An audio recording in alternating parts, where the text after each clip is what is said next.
اور حضور صلی اللہ علیہ وسلم نے یہ بھی فرمایا، حدیث پاک ہے، قیامت اس وقت تک نہیں آئے گی جب تک کہ عرب کے کچھ قبیلے بت پرستی نہ کرنے لگ جائیں۔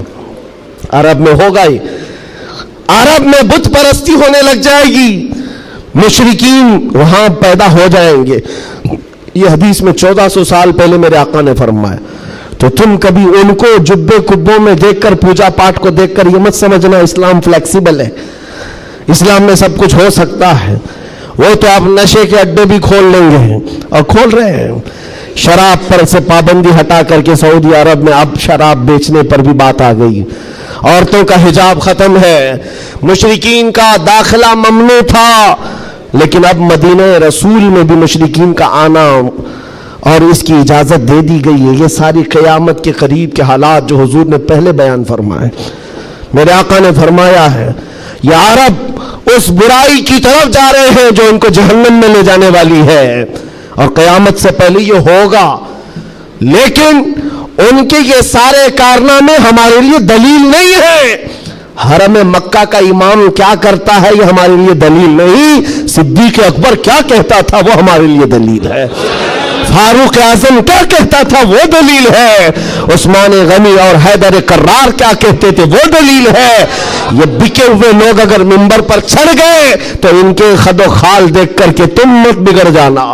یہاں سے حالات ایسے ہو سکتے ہیں، خانہ کعبہ کے منبر پر کھڑے ہونے والا امام بھی اسرائیل کی فتح کے لیے دعا کر سکتا ہے، یہ ایمان بیچے ہوئے لوگ آ سکتے ہیں، اس لیے کہ یزید کا دور بھی آیا ہے، کرامتہ کا دور بھی آیا ہے، باطل قوتوں کا دور بھی آیا ہے جب انہوں نے کعبے کی امامت کی ہے، لیکن اہل سنت و جماعت ہمیشہ اس بات پر قائم رہے ہیں ان لوگوں سے ہمارا دین نہیں چلتا، اللہ اور اس کے رسول کی حقانیت اور قرآن سے ہمارا دین چلتا۔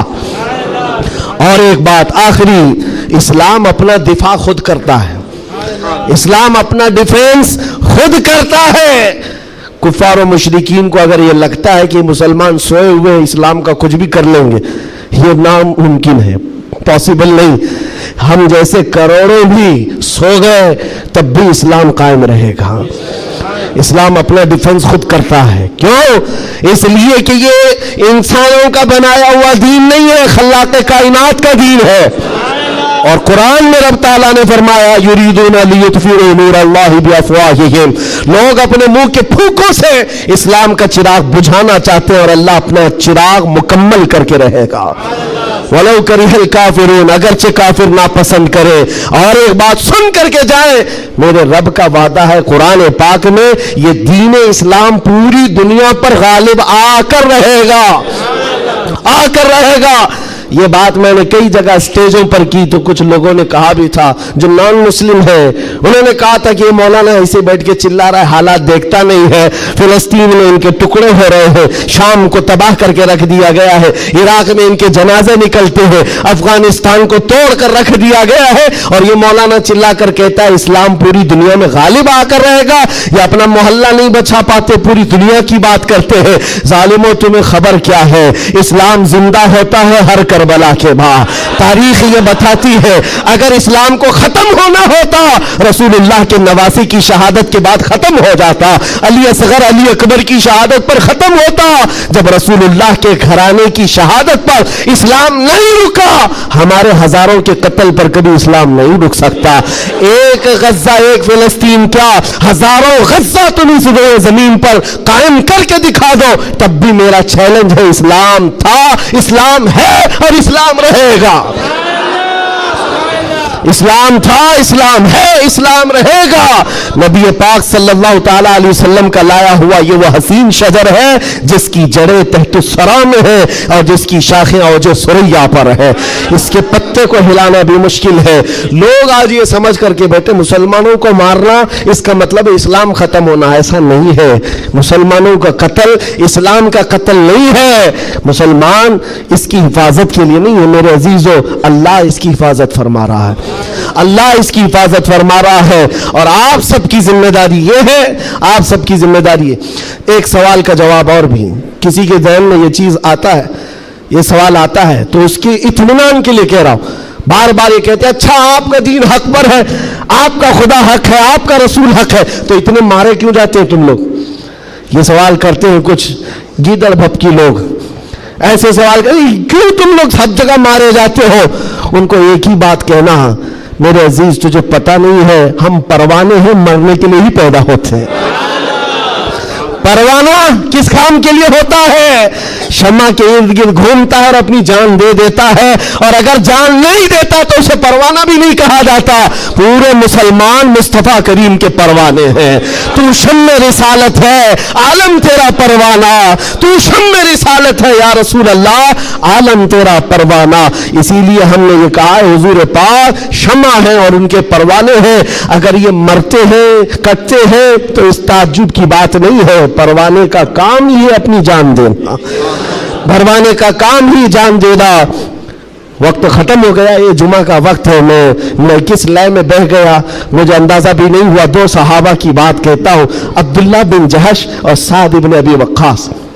بات کر سکتا ہوں؟ ہاں ماشاءاللہ، یہ آپ کا علاقہ ہے، یہاں پر آنے کے لیے بھی بڑی مشکلات ہوگی ان کے لیے، بہرحال میرے لیے نہیں مشکل ہے، جن کو روکنا ہے ان کو مشکل ہے۔ دو صحابہ ہیں، عبداللہ بن جہش اور سعد بن ابی وقاص، بڑے گہرے یار تھے، ایک دوسرے کے ساتھ بڑی ان کی جمتی تھی۔ احد کے میدان میں جب حضور جا رہے تھے، جنگ کے میدان میں، یہ دونوں صحابہ بیٹھ کر کے دعا کر رہے ہیں۔ بس میں اس پر ختم کر دوں گا میرے عزیز، دونوں ساتھی ہیں، دعا کر رہے ہیں، مصلی بچھائے۔ سعد بن ابی وقاص کہتے ہیں عبداللہ بیٹھ، میں دعا کرتا ہوں تو آمین کہنا۔ عبداللہ بن جہش کہتے ہیں ٹھیک ہے، تیری دعا کے بعد میں دعا کروں گا، تم آمین کہنا۔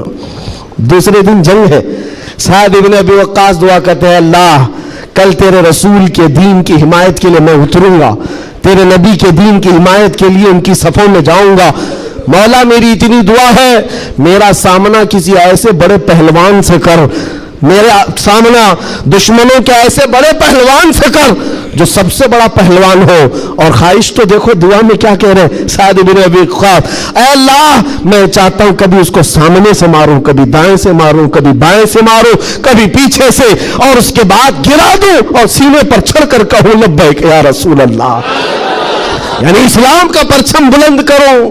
یہ ان کی دعا تھی۔ عبداللہ بن جہش آمین کہہ رہے تھے، اس کے بعد عبداللہ بن جہش کہتے اب میں دعا کرتا ہوں تو آمین کہہ۔ اللہ اکبر، ان کی دعا کیسی ہے، اللہ اللہ، حدیث میں پڑھتا ہوں میری آنکھیں بھیگ جاتی ہیں۔